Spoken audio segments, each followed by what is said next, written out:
to go higher or lower?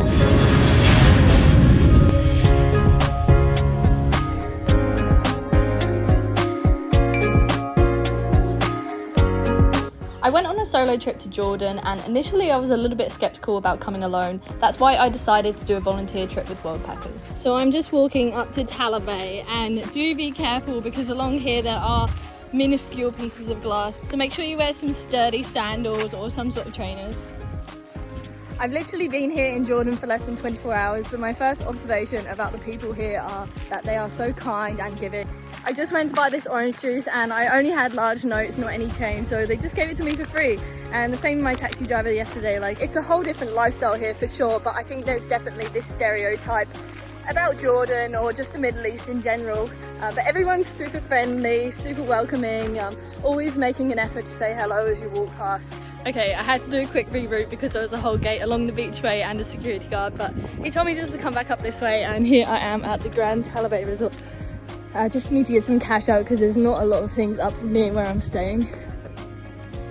I started in the beautiful beachside town of Aqaba, and it's actually really close to the Israeli border, so I was really tempted to get across, but I was reading on Google and a lot of different websites said different things about the rules and the laws about getting over, so after careful consideration I decided not to.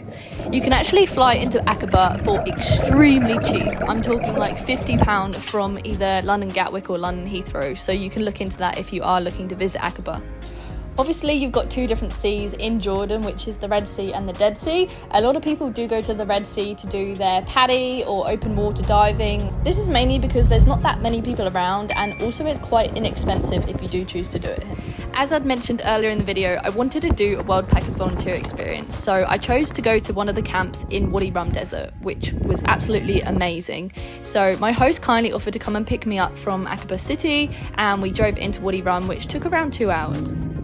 I got a whole private room glamping tent to myself, which was absolutely beautiful, and this was the view from outside. All food, accommodation and excursions were included for the time that I was here at the camp, and this is them showing us how they do the traditional Bedouin barbecue.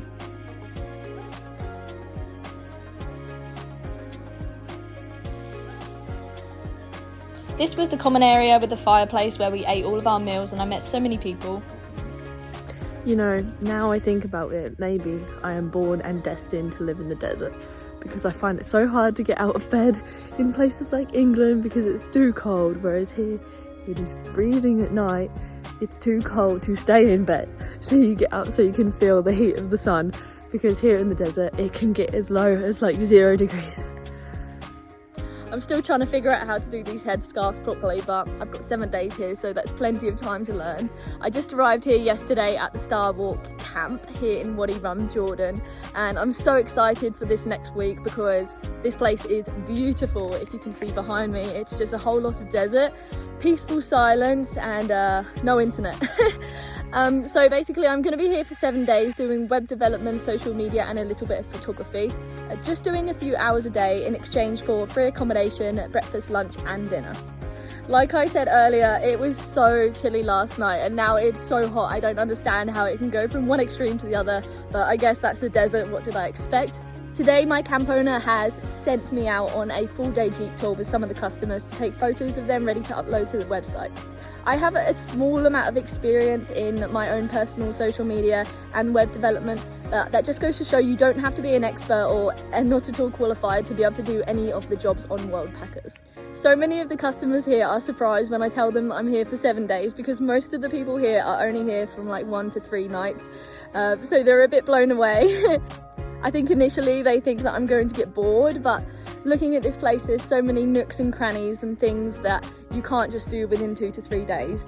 So I think staying here and getting the full volunteer experience is going to be amazing. Last night for dinner we had a traditional Bedouin barbecue, so they basically cook it in the ground. It's so cool. So they dig a hole in the ground and then you put all the meat and the vegetables, leave it there for 2 hours with all the hot coal and bury it in sand, and then when it's ready they just take it off, pull it out and it's done. Like, why is this only here?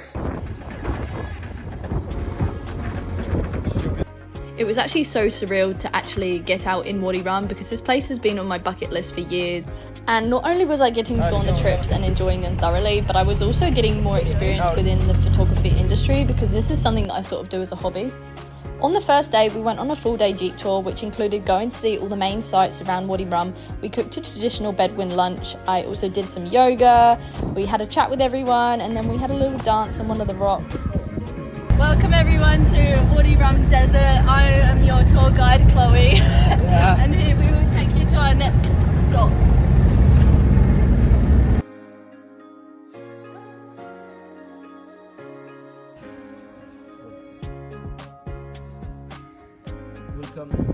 The guide showed me how to properly tie the headscarves, and we had some tea around the fire. I can't even explain to you how much tea I drank on this trip.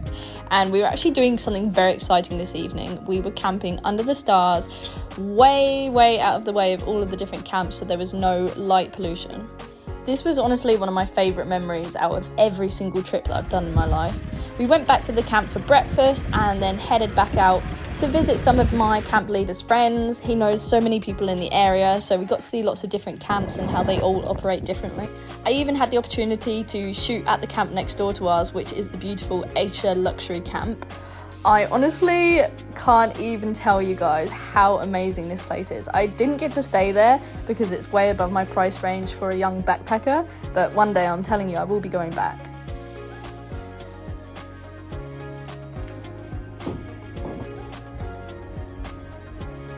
This is me having a little pinch me moment at the fact that I'm actually here alone and living my best life.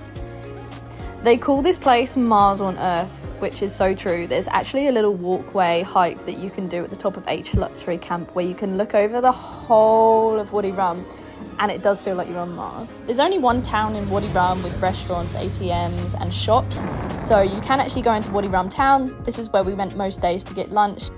This same evening, I actually had a very unsettling incident, and I don't want this to put anyone off solo travelling or doing a World Packers volunteer experience, because in no way was it their fault. The camp chef that they normally have in was on holiday, so they had a replacement chef come in who ended up actually coming to my camp tent at around midnight with a bowl of fruit, asking me to sleep with him, which of course I said no to. And it was pretty scary because I was the only one at the camp, as well as one other female guest, because the camp owners actually have a house in Wadi Rum town, and I had no phone signal at all either, so I ended up going to the other guest's tent, telling her what happened. She came with me to walk as close as we could get into town to try and get service. We ended up calling the camp owners, and they came straight into town and obviously ended up firing him and basically banning him from ever coming back to Wadi Rum. So they looked after me well. They told me that they basically saw me as their family while I was there, and if I ever needed anything, then I was more than welcome to come back. And still to this day, I still talk to my camp owners. They are absolutely lovely people. I actually contacted them recently on my trip to Saudi Arabia because they had family in Saudi, and they gave me loads of advice. The movie Dune was also filmed here in Wadi Rum, and this is the famous hill that it was mainly filmed on. So it was pretty cool to see it in person. Even though I'm not a particular fan of the film, I found it quite confusing. I have a thing for Arabian cats though. They have the most beautiful eyes. And this guy that was driving his Jeep up the hill, they had a bet that he wouldn't be able to get right to the top, and that bet was wrong. He ended up losing quite a lot of money, and the car eventually broke down.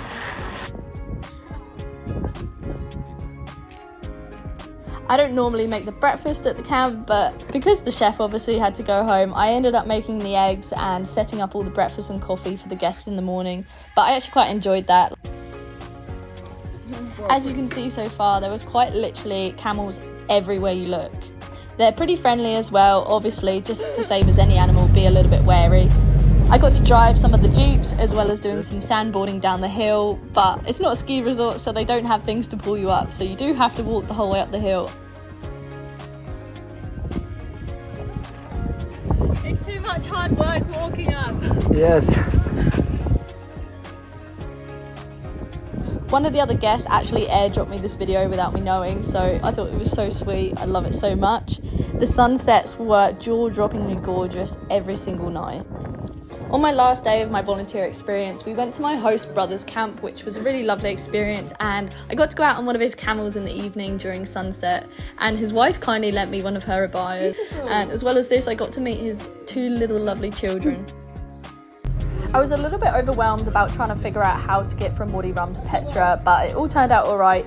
There is a public bus that takes you from A to B. Alternatively, you can get a taxi. If you ask your camp owners, they'll help you find the right bus that you need to get. I booked the Nomads hostel in Petra, which is actually shaped like a mini Petra. It was so cute. One of my favourite hostels to date that I've stayed in. It's within walking distance to Petra, so you don't need to worry about getting any taxis to and from. This was actually during Ramadan, so I was a little bit sceptical about getting out this night because it was the first day of it in obviously a very touristy area. But we decided to go to the Petra at night show, where a lot of people said that it wasn't worth it, which I do agree, it's not worth it completely. But if you're very into your photography and you've got a great camera to capture night mode, then I definitely do advise that you go. I set out on my first day to Petra with some people that I'd met the night before at the Petra at night show. And we started off at Little Petra because we saw on the map that you can do a small, well, I say small, but it was actually quite a long route from Little Petra all the way to the monastery and then finishing at the main Petra area. I am glad that we went for the off the beaten track route because we did get to see a lot more and just sort of enjoy it and take it all in rather than going straight to Petra. But we did end up getting a little bit lost, and at some point I was quite worried until we bumped into two people, which we saw after about 3 hours of walking. We all then started to notice some little rocks that were stacked up, and we saw them going in a path, so we followed those and we ended up going in the right direction eventually. I did actually buy a Jordan pass before I arrived into Jordan, which is definitely worth it if you're planning on visiting quite a few sites around the country. As well as this, I got the 3-day pass into Petra, so I wasn't in any rush. But if you only do have 1 day in Petra, I advise just to skip this route and go straight to the main attraction. On my last day in Petra, I headed up to the hiking point where you can get a view all over Petra and get the famous picture with the Jordan flag. As well as this, it does say that you have a horse riding trip included in your ticket from the start of the park entrance to the end, which is actually quite a long walk. It takes about half an hour from the point of security to reach Petra. Even though the horses do look very well cared for, I kind of wish that I didn't do this in hindsight because the guides that lead the horses are very, very pushy, and even though it says it's included in the ticket, they will demand money after. I got off the horse, I showed him my ticket, even though before I got on the horse he told me that it was included, he demanded that I gave him extra money, but I refused to. So if this does happen to you, just walk away. It was time to say goodbye to Petra and head up to my last stop of the trip, which is Amman. The same guy that I'd met at the Petra at night show happened to be going up to Amman as well, and he'd hired a car, so I hitched a ride with him, which was ideal. I ended up getting to the hostel pretty late at night, and even though I'd booked a female-only dorm, they told me that someone had basically taken my spot, and I was not too happy about this, obviously because of the incident that had happened earlier in my trip, but they managed to sort it out for me in the morning and it was all okay.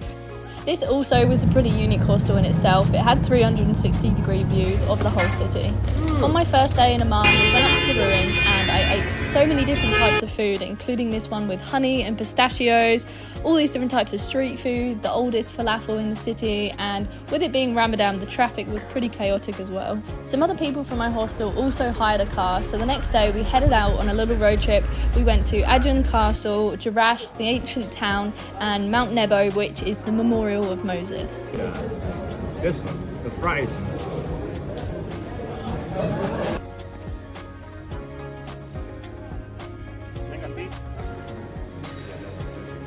I was desperate to go and see the Dead Sea while I was here, as well as something that I'd seen on TikTok, which is called Ma'in Springs. Another guy that I'd met in my hostel in Amman was heading there as well, so I hitched a ride with him. So pretty much this whole trip I didn't really have to worry about any buses apart from when I went from Wadi Rum to Petra.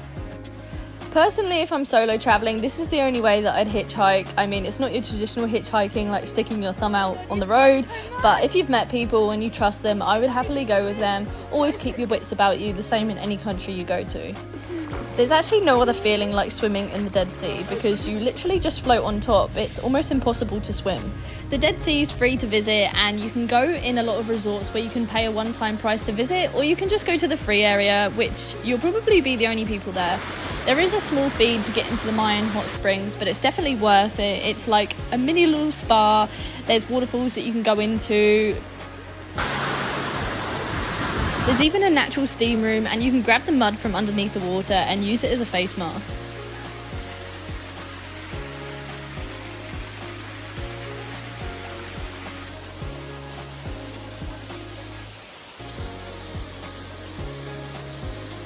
On my last day, I headed out to the Blue Mosque and had a little solo adventure. I went around the malls and just sort of explored the area. If you're interested in doing a volunteer experience anywhere around the world, just like I did with Worldpackers, you can use my code Euphoric Escapes for a discount on your membership. Thanks for watching. Make sure you like and subscribe for more videos like this.